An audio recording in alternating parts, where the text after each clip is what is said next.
Dans le domaine de la recherche qualitative, plusieurs méthodes sont disponibles. Nous allons en examiner 3 qui sont particulièrement pertinentes pour les sujets qui vous intéressent. Premièrement, nous traiterons de l'analyse de documents institutionnels. Deuxièmement, nous aborderons les entretiens semi-directifs. Enfin, l'observation constitue une 3e technique très utile pour la recherche qualitative. En matière d'analyse de documents institutionnels, une grande variété de ressources est à votre disposition. Nous allons présenter une liste non exhaustive de différents types de documents que vous pouvez examiner. Il est souvent utile de commencer par la Constitution du pays, car elle donne des orientations claires. La Constitution est le document politique fondamental d'un pays et son examen peut révéler des écarts entre les principes affichés et la réalité, par exemple en matière de gratuité de l'éducation. Outre la Constitution, il existe un ensemble de cadres juridiques et politiques importants, tels que les lois d'orientation et les programmes décennaux qui définissent les orientations politiques en matière d'éducation. Ces documents font foi et il est essentiel de les consulter pour comprendre ce que l'État, et en particulier le ministère de l'Éducation, affirme concernant le droit à l'éducation. Ces éléments peuvent ensuite être croisés avec d'autres types de données. Nous vous recommandons 2 plateformes intéressantes où vous pourrez trouver ces documents. La première est une base de données de l'UNESCO qui, en tant qu'organisation des Nations Unies, suit de près la mise en œuvre des politiques éducatives au niveau international. Elle met à disposition des outils et des bases de données, notamment des documents institutionnels, pour évaluer si les pays appliquent leurs politiques. Vous pouvez notamment consulter le portail sur les plans et politiques d'éducation. L'UNESCO permet de naviguer par pays. Par exemple, nous pouvons ici prendre le cas du Bénin. Vous trouverez actuellement une liste de 29 documents institutionnels qui sont des plans et politiques d'éducation spécifiques au pays. Vous pouvez choisir par période, pour une étude historique des 20 dernières années ou pour sélectionner les documents les plus récents. Vous pouvez également filtrer par type de ressources. Nous vous invitons à explorer cette base de données en fonction du pays qui vous intéresse. C'est une base de données très riche et mise à jour régulièrement qui vous donnera les derniers documents politiques dans les contextes qui vous intéressent. La deuxième ressource correspond au site de l'organisation Initiative pour le droit à l'éducation, qui recense un ensemble de textes liés aux politiques éducatives. C'est particulièrement utile pour ceux qui s'intéressent à la gratuité, à la marchandisation et aux comparaisons entre public et privé. Passons maintenant à une autre technique de recherche qualitative très répandue, l'entretien, et plus particulièrement l'entretien semi-directif. Il existe plusieurs types d'entretiens. Les entretiens directifs suivent une liste de questions prédéfinies et ne permettent pas d'aborder d'autres sujets. Les entretiens non directifs ou ouverts, au contraire, n'ont pas de questions prédéfinies. La personne est invitée à parler librement pendant une durée déterminée. Dans le cadre de cette formation, nous recommandons l'entretien semi-directif, qui se situe entre ces 2 extrêmes.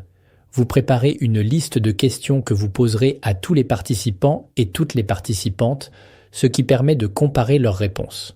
Cependant, vous restez ouvert à ce qu'elle ou il souhaite aborder, et vous pouvez ajuster l'ordre des questions en fonction du déroulement de l'échange. L'objectif est de vous assurer que tous les sujets que vous souhaitez aborder sont couverts à la fin de l'entretien. L'entretien semi-directif permet de centrer la discussion sur les thèmes que vous avez définis tout en laissant une certaine flexibilité. Vous utiliserez un guide d'entretien, c'est-à-dire une liste écrite de questions ou de thèmes à aborder. Contrairement au questionnaire, qui est plus rigide et en surface, l'entretien laisse la parole à votre interlocuteur ou interlocutrice et peut durer 30 minutes, 1 heure, voire plus. Vous obtiendrez ainsi des informations riches et détaillées. L'entretien se déroule généralement en face à face, même s'il peut être réalisé en ligne. L'important est que l'échange soit direct et interactif, car c'est ce type de dynamique qui donnera de la profondeur à votre analyse. Une fois de plus, il est crucial d'obtenir le consentement des personnes interviewées et de leur garantir l'anonymat. Cela les encouragera à répondre plus facilement.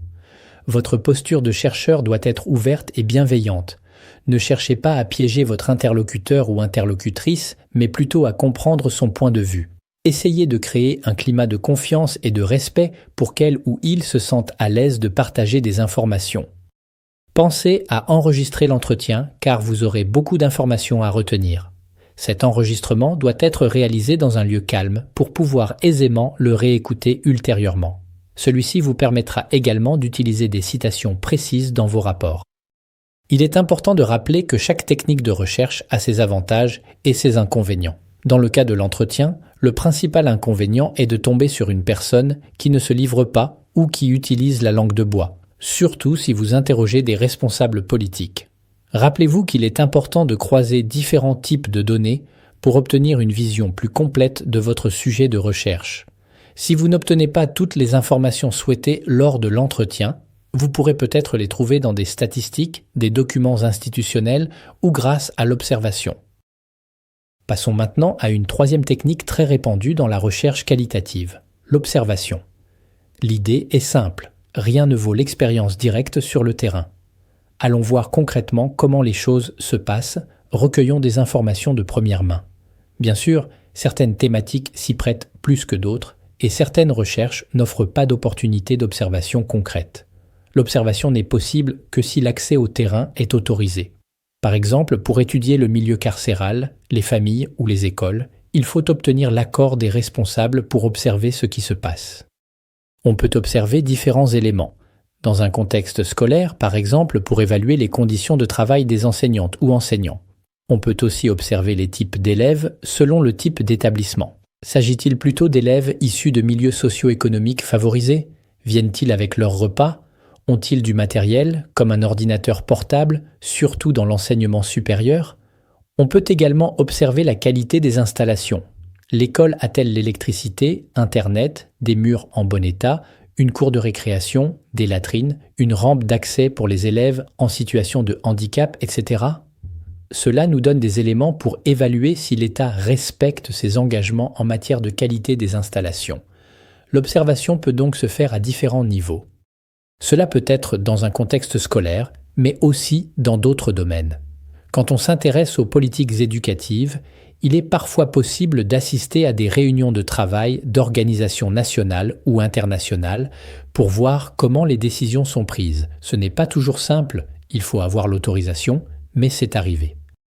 C'est une technique que nous recommandons vivement, et c'est particulièrement utile de la croiser avec d'autres sources de données. Les entretiens, par exemple, sont une technique riche, mais ils se limitent au discours. On entend, par exemple, ce que les responsables politiques ou le corps enseignant veulent bien nous dire, même si on leur fait confiance. Mais aller voir concrètement sur le terrain, avec une grille d'observation, apporte une valeur ajoutée par rapport aux autres techniques. L'observation nécessite d'élaborer une grille d'observation. On ne se contente pas d'aller regarder et de repartir. Il faut une grille pour systématiser l'observation et pouvoir la reproduire sur différents sites. Cela facilite aussi l'analyse. On peut prendre des notes, faire des commentaires, etc. Nous avons présenté les techniques quantitatives et qualitatives. En fonction de vos questions de recherche, déterminez l'approche la plus pertinente, quantitative, qualitative ou mixte. Choisissez les techniques les plus appropriées en prenant particulièrement en compte la faisabilité. Par exemple, est-il réaliste de mener des entretiens avec des responsables politiques dans votre contexte? Si vous savez que l'accès vous sera refusé, choisissez d'autres techniques. Vous devez mener cette réflexion, mais encore une fois, cela suppose que vous ayez posé les bonnes questions de recherche. Formulez-les de manière claire et précise, et vous pourrez avancer et choisir les techniques les mieux adaptées à votre situation.